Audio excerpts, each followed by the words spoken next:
Let's turn now to House member on the Democratic side from Ohio, Congresswoman Marcy Kaptur. Marcy, good to have you with us. Hi, Ed. How you been? Very good, very good. I was in your district last week, and Lorraine did a story on how that steel plant is idle. It's a sad story, but it's also a wake-up call to all of us who are thinking about supporting the Trans-Pacific Partnership, which, of course, I'm advocating hard and have been that we got to kill that deal.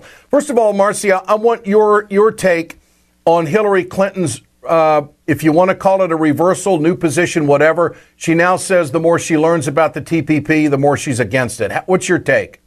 Well, I'm sure that she's come as far as she can come. She had some disclaimers in her statement that she doesn't have all the information. No one does, really. And so she left herself some latitude there. I'm glad for anyone who is interested in changing the trade regimes of this country so that we get rising wages, more job creation in our country, and not the kind of job washout that we've had since her husband signed NAFTA. Now, the timetable of this, we're still a few months away. There's going to be a comment period now, and the Congress isn't going to get to this for a while. Is that correct? We think that is correct. There is a certain time horizons, at least 90 days at the earliest before anything could be considered. Okay. So it's 30 plus 60 plus whatever else they want to add. All right. So it looks like next year sometime in the first half of the year. Okay, so this will be a campaign issue, no question about it. People can speculate the political timing before the debate next week or whatever. But the key here and the mission is to kill the deal. There's time to lobby. There's time to work the House.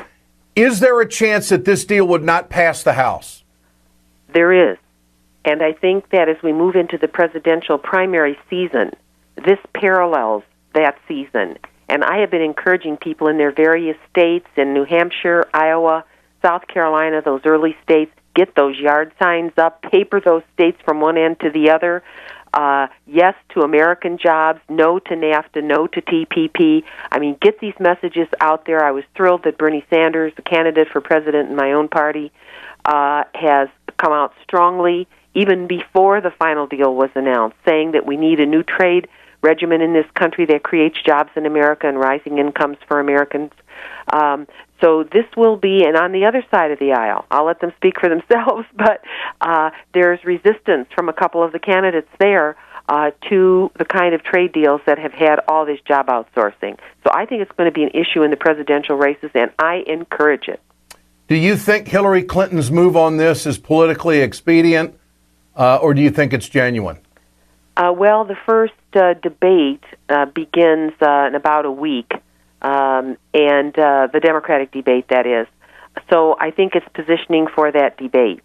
Okay. And I think it moderates her prior statements that were very strongly pro-TPP.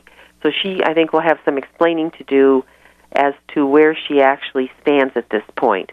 But I saw the announcement, and of course we welcome those who recognize how these trade deals have racked up over $9 trillion of trade deficit for our country, nearly 50 million jobs lost that could have been created since NAFTA was signed, and the continuing erosion of the buying power of the average family because their wages simply haven't gone up. Congresswoman Marcy Kaptur, always great to visit. Thanks for your time today. Appreciate it. Thank you, Ed, very much. You bet. And, of course, that debate that Marcy's talking about is going to be next Tuesday, the 13th. I will be in Las Vegas. I'll be in the green room and the spin room for Bernie Sanders. And Bernie's been absolute on this. This is Bernie's reaction to Hillary Clinton's move on this.